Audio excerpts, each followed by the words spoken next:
Hello सभी को नमस्कार। और आज है हमारी क्लास 10। और आज हम जानेंगे कि हमारे इंडिया में हमारी जो इनकम है, नेशनल इनकम है, वो कैसे नापी जाती है। सबसे ज़्यादा जो यूज़ किया जाता है वो यूज़ किया जाता है हमारे यहाँ प्रोडक्शन मेथड और इनकम मेथड। इंडिया में जो यूज़ किया जाता है, ठीक है, हमने जाने थे 3 मेथड हैं: उत्पादन विधि, आय विधि और एक है हमारा व्यय विधि। तीनों हमने जाने थे, तीनों हमने जान लिए हैं। अब यहाँ पे आगे बढ़ते हैं। एक तरीका है उत्पादन वाला, जो कि प्रोडक्शन की कितना प्रोडक्शन हुआ है फाइनेंशियल ईयर में उससे पता चलती है। आय विधि कितना इनकम हुआ है फाइनेंशियल ईयर में उससे पता चलती है। और कितना खर्च हुआ है उससे पता चल सकती है। ये 3 तरीके हैं इनकम जानने के कि राष्ट्र में इनकम कितनी हो रही है। ठीक है। अब ये चीज जानते इंडिया में जो है मेन चीज आती है यहाँ पे, इंडिया में नेशनल इनकम कैसे मापी जाती है, इंडिया में कैसे मापी जाती है, यानी हमारे देश में कैसे मापी जाती है। आज हम वो जानेंगे, ठीक है, कि इंडिया में कैसे मापी जाती है। चलो फिर बढ़ते हैं आगे। इंडिया में 2 मेथड्स यूज होते हैं, ठीक है। इंडिया में 2 मेथड्स यूज होते हैं जिससे हमारी नेशनल इनकम नापी जाती है, और वो है उत्पादन विधि, उत्पादन मेथड यानी प्रोडक्शन मेथड, और आय विधि यानी इनकम मेथड। ये 2 आंकड़े हैं, इनके आधार पर नेशनल इनकम की गणना की जाती है। ठीक है। इंडिया में उत्पादन यानी प्रोडक्शन मेथड, ठीक है, उत्पादन विधि और कौन सी है, आय विधि। ठीक है। आय विधि से,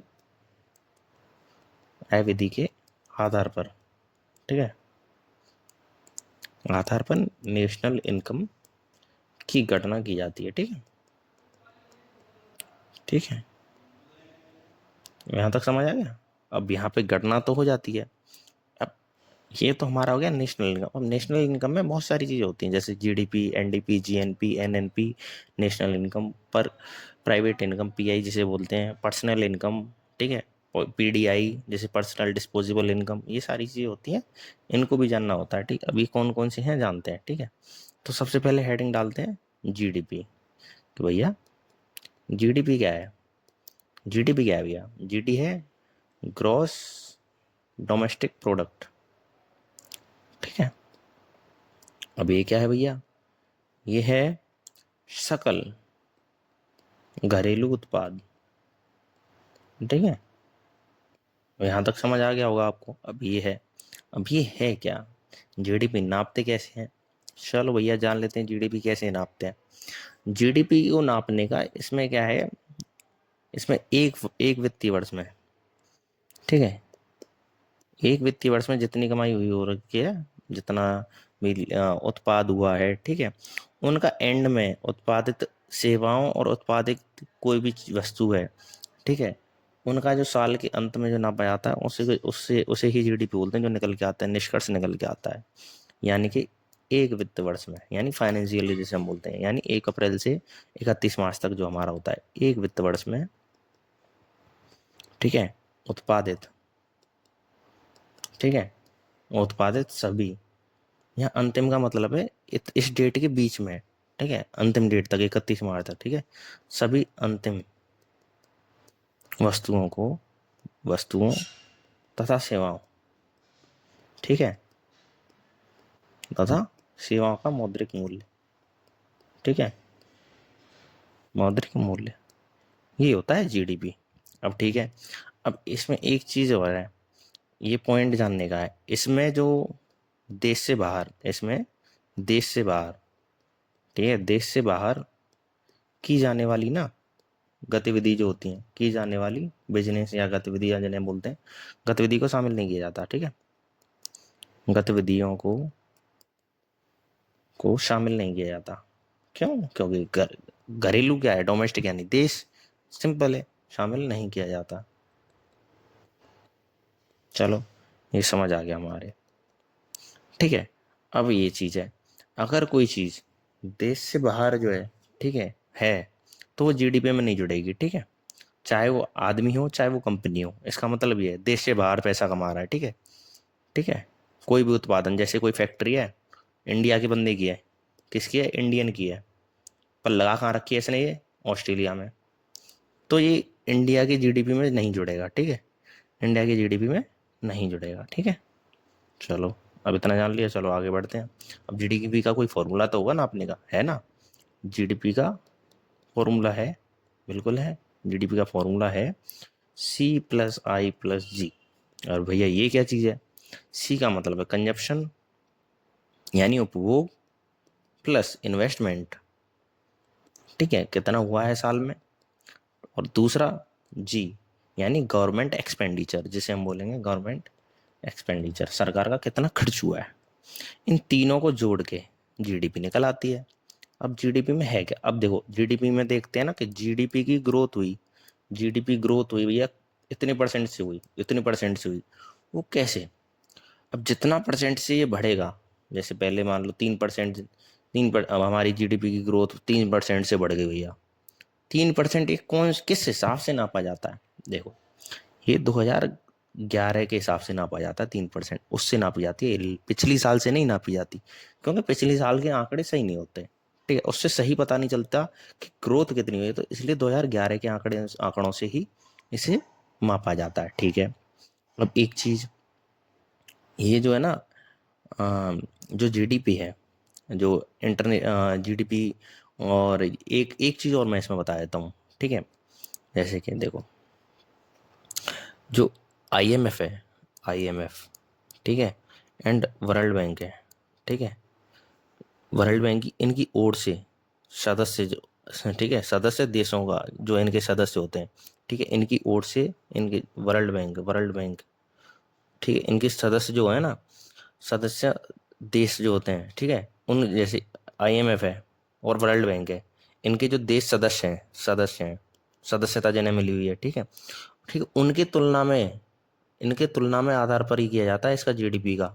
ठीक है, इनकी बराबर से, मतलब इनसे ही तुलना की जाती है जीडीपी की, कि कौन सी जीडीपी किससे कितनी आगे, किसके नंबर पे, ऐसे करके। ठीक है, ये चीज़ भी समझ ली। चलो अब आगे देख लेते हैं भैया कि आगे है क्या। जीडीपी में देखो क्या है कि एक भौगोलिक क्षेत्र भी होते हैं, जोग्राफी, जोग्राफिकल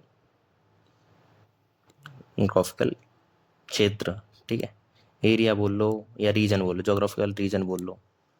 ठीक है, रीजन। जैसे अब तुम्हें ये क्या भैया, ये क्या बवाल है? ये वह है, देखो, एक होता है भारतीय, ठीक है, भारत, राजनीतिक, भारत का राजनीतिक क्षेत्र। राजनीतिक कहाँ होती है? राजनीतिक क्षेत्र क्या होती है? जमीन पे ही तो होती है राजनीति, हवा में थोड़ी होती है। एक होता है विशेष आर्थिक क्षेत्र, विशेष आर्थिक क्षेत्र। अब ये क्या भैया, देखो, जैसे समुद्र है ना, समुद्र, तटरेखा से तटरेखा से 200 नॉटिकल मील तक, 200 नॉटिकल मील तक हमारा जो है कुछ भी मिलेगा हमें। हमारे इस समुद्र, जैसे ये समुद्र है कि तट है ये समुद्र का, इससे 200 नॉटिकल मील, एनएम तक, यहाँ तक कुछ भी निकलता है, तेल निकलता है, कुछ भी मिलता है, वो इंडिया का होगा। उस पर कोई भी कब्जा नहीं कर सकता, चाहे किसी को भी मिले, कोई फर्क नहीं पड़ता, वो इंडिया का होगा। ठीक है, चलो ये समझ आ गया। ठीक है, अब 1 nautical mile, mile is equal to 1.852 kilometre. ठीक है, अब ये मैंने आपको बता दिया। अब इसको मल्टीप्लाई कर लेना 200 को इससे। अब ये आगे बढ़ते हैं। ठीक है, अब जो विदेशन में जो होते हैं ना, देखो विदेशी राजनीतिक में, अब एक चीज़, ये तो दो हिस्से हो गए जोग्राफिकल के हिसाब से, दो हो गए, एक और होता है, एक और ये है विदेशों में स्थित राजनीतिक कार्यालय, एम्बेसी होती हैं, हाई कमीशन होता है, कंसल्टेट ऑफिस होते हैं। ठीक है ना? ये क्या चीज़ है? ठीक है, विदेशों के अंदर, ठीक है, विदेशों में ये जीडीपी में शामिल होते हैं ये सारी चीज़ें। ठीक है, विदेशों में स्थित, चाहे इनसे कमाई हो रही हो, चाहे खर्च हो रहा हो, ठीक है, कंजप्शन हो रहा हो, चाहे इन्वेस्टमेंट मिल रहा हो, चाहे सरकारी खर्च हो रहा हो, ठीक है, स्थित राजनयिक, क्योंकि इंडियन गवर्नमेंट ही तो खर्चा करेगी इनके ऊपर, कार्यालय। ठीक, एक तो ये हो गया। अब इसके अंदर जो कार्यालय आते हैं वो कौन से आते हैं? इसके अंदर कार्यालय आते हैं दूतावास, जैसे बोलते हैं, दूतावास यानी एम्बेसी, एम्बेसी, एम्बेसी हो गया।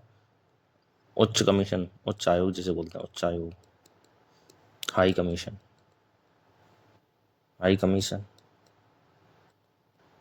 चलो भैया ये तो जान लिया, अब तीसरा जान लेते हैं, वाणिज्यिक दूतावास, वाणिज्यिक दूतावास। अब ये क्या है, ये है कि कंसल्टेट ऑफिस,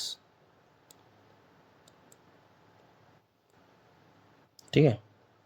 अब ये ठीक है, अब चलो यहाँ पे जान ली, अब 3 हमारे पॉइंट हो गए। अब चौथा पॉइंट और है, ध्रुवीय अनुसंधान केंद्र। भैया उनका खर्चा सरकारी तो उठाएगी, है कि नहीं। ये रिसर्च सेंटर है पोल्स पे, पोल्स रिसर्च सेंटर, ठीक है। ध्रुवीय का मतलब क्या हो गया, समझ गए ना। अब अंतरिक्ष अनुसंधान, स्पेस स्टेशन, ठीक है, स्पेस रिसर्च सेंटर जो है, ठीक है, अंतरिक्ष, अरे यार, अंतरिक्ष, अंतरिक्ष अनुसंधान, ठीक है, ठीक है। स्पेस रिसर्च सेंटर जो हो गया, एक हो गया, एक गहन समुद्री क्षेत्र, ठीक है। चलो अब ये चीज़ हमने समझ ली जीडीपी के बारे में कि जीडीपी में क्या क्या कवर होता है। अब जीडीपी, अब अगला पॉइंट है हमारा, अगला पॉइंट है जीएनपी। जीएनपी क्या चीज़ है भैया, जीएनपी है, सॉरी जीएनपी मैंने गलत बता दिया, जीएनपी गलत लिखा दिया। एक्चुअली एनडीपी पढ़ेंगे इससे पहले, जो पहले जो जीडीपी से रिलेटेड चीज़ें हैं वो पढ़ेंगे, ठीक है। अब एनडीपी क्या है, नेट डोमेस्टिक प्रोडक्ट, वो तो ग्रॉस डोमेस्टिक प्रोडक्ट, सकल, ठीक है। ये नेट है, बिल्कुल मतलब फिक्स, ठीक है।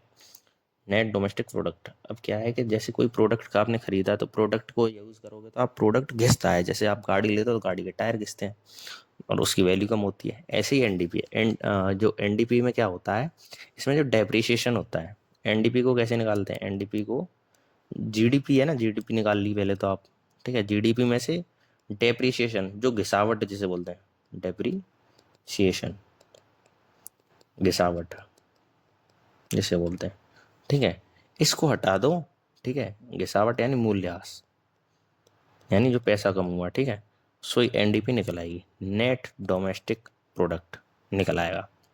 अब चलो इसको थोड़ा सा बता देता हूँ, इसके बारे में है क्या ये बवाल चीज़, आइए जानते हैं।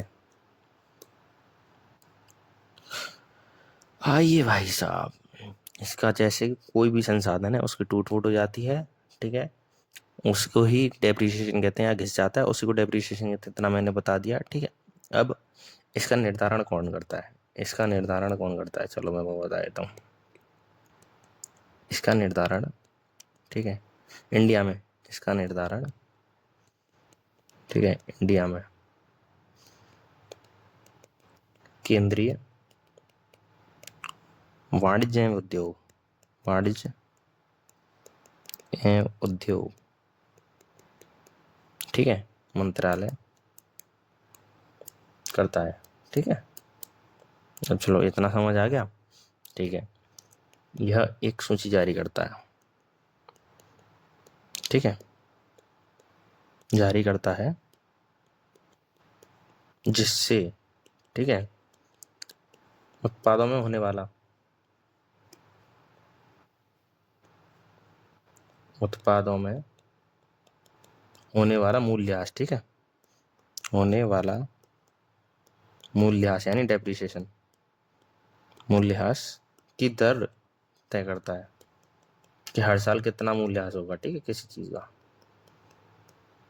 चलो ये तो समझ गए, अब इसका फॉर्मूला भी लिख लो एनडीपी का। एनडीपी का फॉर्मूला है जीडीपी माइनस डेप्रिसिएशन यानी मूल्यह्रास, ठीक। ओहो, ठीक है, यानी मूल्यह्रास। चलो यहाँ तक समझ आ गया आपको। अब आगे बढ़ते हैं जीएनपी, अब पढ़ेंगे जीएनपी। अब जीएनपी क्या है भैया, ग्रॉस नेशनल, सॉरी,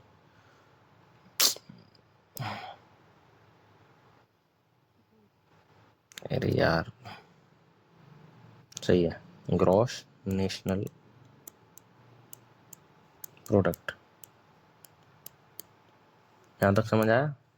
अब चलो, अब ये क्या है, इसमें जो है ना जीएनपी में, इसमें विदेशों से होने वाली आय भी जोड़ी जाती है, बस इतना अंतर है, ठीक है। जीडीपी यही उस विदेशों से होने वाली आय भी इसमें जोड़ी जाती है। ठीक है, सिंपल चीज़ है। कैसे, देखो इतना ही जान लो और ज़्यादा जानने की ज़रूरत नहीं है। ठीक है, इसमें जीडीपी प्लस विदेशों से होने वाली शुद्ध आय। अब ये शुद्ध आय कैसे, देखो वाली शुद्ध आय। ठीक है, अब ये कैसे है, देखो कोई आदमी है इंडिया में, इंडिया है, ये है ऑस्ट्रेलिया। ठीक है, यहाँ से एक आदमी आया। ठीक है, अब यहाँ से एक आदमी गया। ठीक है, जब ये ऑस्ट्रेलिया वाला आदमी यहाँ पे इंडिया में आके 50,000 रुपये महीने कमा रहा है और ये यहाँ जाके 1 लाख रुपये कमा रहा है, तो इंडिया के पास 50,000 रुपये आ रहे हैं ना। हमारे इंडिया को बेनिफिट कितने का हो रहा है, 50,000 का हो रहा है। तो ये क्या होगा, ये जो बाहर से होने वाली आय है देश की, क्योंकि वो 50,000 जो कमा के एक्स्ट्रा कमा के यहाँ भेज रहा है ना, तब ये इंडिया की आय में काउंट होगा। तब नहीं भेजेगा तो नहीं होगा। तो इसने 50,000 बेच दिए तो इंडिया को फायदा हो गया। अगर ये बेच देता तो ऑस्ट्रेलिया को फायदा होता है, ये हमारे इंडिया को नुकसान होता, क्योंकि इंडिया से जा रहा था। चलो, अब ये हमने समझ लिया, बस इतना सा था इसमें जीएनपी में। अब जीएनपी का फॉर्मूला क्या है, जीएनपी का फॉर्मूला क्या है, जीडीपी, जीडीपी में से ये घटाना है। क्या घटाना है जीडीपी में से, जीडीपी में से देश के अंदर विदेशियों द्वारा, ठीक है, द्वारा उत्पादन मूल्य जो मैंने अभी बताया आपको। ठीक है, प्लस देश के बाहर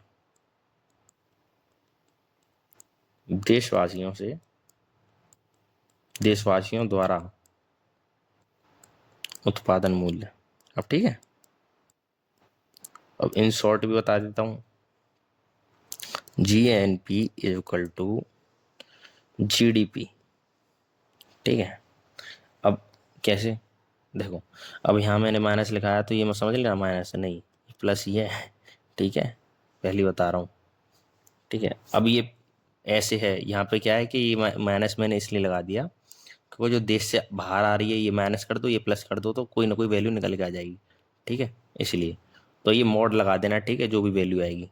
ठीक है, मोड मोड का मतलब यहाँ पे क्या है कि उतना जो जीडीपी है, अब जैसे कि मान लो इंडिया से जो है बाहर जा रहा है पैसा। ठीक है, इंडिया से ज़्यादा पैसा बाहर जा रहा है, विदेश से कमा रहा है। ठीक है, विदेश से आ ही नहीं रहा जितना इंडिया से जा रहा है, तो वो माइनस होगा। ठीक है, आ गई समझ, जो वैल्यू ज़्यादा बड़ी होगी, अगर जा रहा है तो माइनस हो जाएगा, प्लस हो जाएगा, नहीं तो प्लस हो जाएगा जीडीपी में।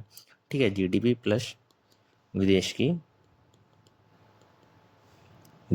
क्या शुद्ध आय। ठीक है, विदेश विदेश से प्राप्त शुद्ध आय, विदेश से प्राप्त शुद्ध आय। ठीक है,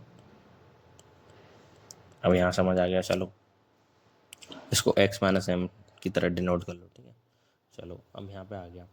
अब जीएनपी उन देशों के लिए बराबर होती है, जीएनपी और जीडीपी, जहाँ क्लोज इकोनॉमी होती है। ज़्यादातर क्लोज इकोनॉमी है नहीं किसी में। ठीक है, अब आ गई समझ में। अब समझते हैं एनएनपी।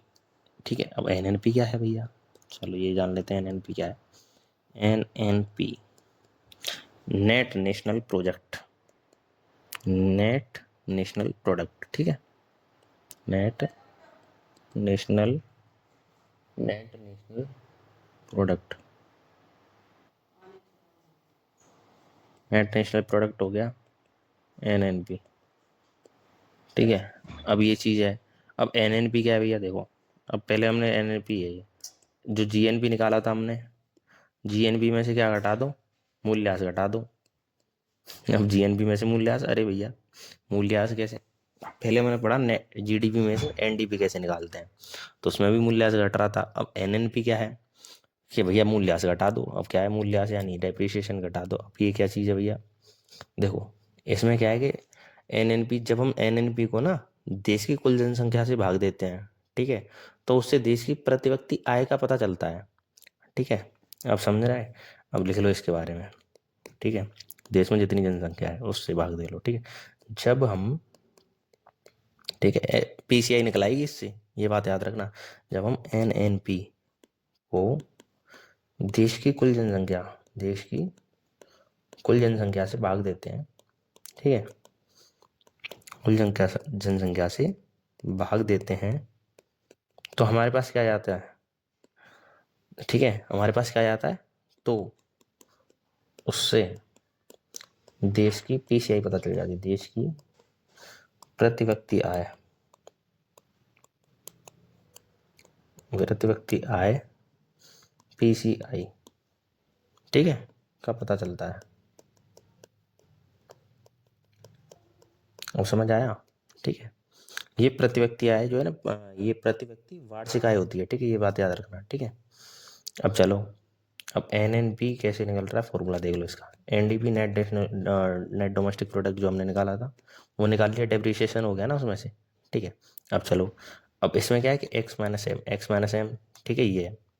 एक फॉर्मूला और है ये वाला, इनमें से कोई सा भी कर लो, ठीक है, ये कोई सा भी फॉर्मूला यूज़ कर लो, दोनों में बात बन जाएगी, ठीक है। चलो, अब देखते हैं नेशनल इनकम। अब नेशनल इनकम मैं आपको बताता हूँ कि विधि तो मैंने बता दी थी, मेथड्स क्या क्या यूज़ होते हैं, पर एक फॉर्मूला भी होता है, मतलब एक तरीका भी होता है जिससे कि नेशनल इनकम हम जो है पता कर सकते हैं। कैसे, देखो,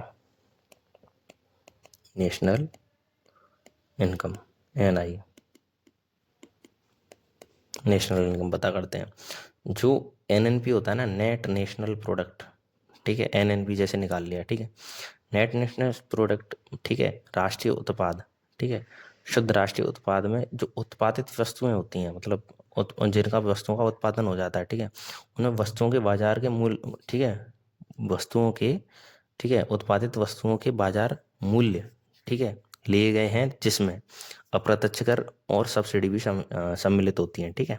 अब कैसे, देखो, जैसे बाजार मूल्य है, ठीक है, बाजार मूल्य पे आंकलित एनएनपी है, ठीक है, एनएनपी में से क्या करा हमने, शुद्ध जो है ना, नेट, यानी शुद्ध, शुद्ध यहाँ पे एक शुद्ध का मतलब होता है शुद्ध, ठीक है, नेट, ठीक है, नेट जो है इनडायरेक्ट टैक्सों को, ठीक है, घटाना होता है एनएनपी में से, एनएनपी में से जब उन्हें घटा देंगे, ठीक है, जो जो हमारे पास जो लागत है, लागत लगी हुई है, ठीक है, शुद्ध राष्ट्रीय उत्पाद, जैसे कि अब मैं बताता हूँ, जैसे ये शुद्ध है, ठीक है, नेट, नेट इनडायरेक्ट टैक्स को हमने घटा दिया, किस में से घटा दिया, एनएनपी में से घटा दिया, ठीक है, इनडायरेक्ट टैक्स को एनएनपी में से घटा दिया, ठीक है।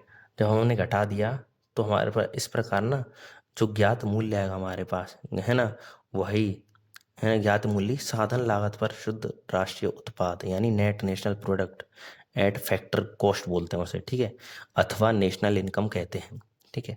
यानी नेट डायरेक्ट इनडायरेक्ट टैक्स निकाला हमने पहले, ठीक है, और उसको एनएनपी में से घटा देंगे, एनएनपी में से घटा देंगे, तो फिर जो हमारे पास आएगा वो आएगी हमारी नेशनल इनकम, या फिर उसे हम बोलते हैं net national product at factor cost, यानी साधन लागत पर शुद्ध राष्ट्रीय उत्पाद, ठीक है। अब फॉर्म वो दिखा देता हूँ थोड़ा सा, क्या, डेफिनेशन, डेफिनेशन बोलेंगे या फिर थोड़ा सा लिखा देते हैं कि इसका है क्या, लोचा क्या है। देखो, बाजार मूल्य पर आंकलित, ठीक है, आंकलित एनएनपी, नेट नेशनल प्रोडक्ट में से शुद्ध अप्रत्यक्ष कर, इतना तो बता ही दिया मैंने इंग्लिश में पहले, ठीक है, अप्रत्यक्ष करों को घटाकर, घटाकर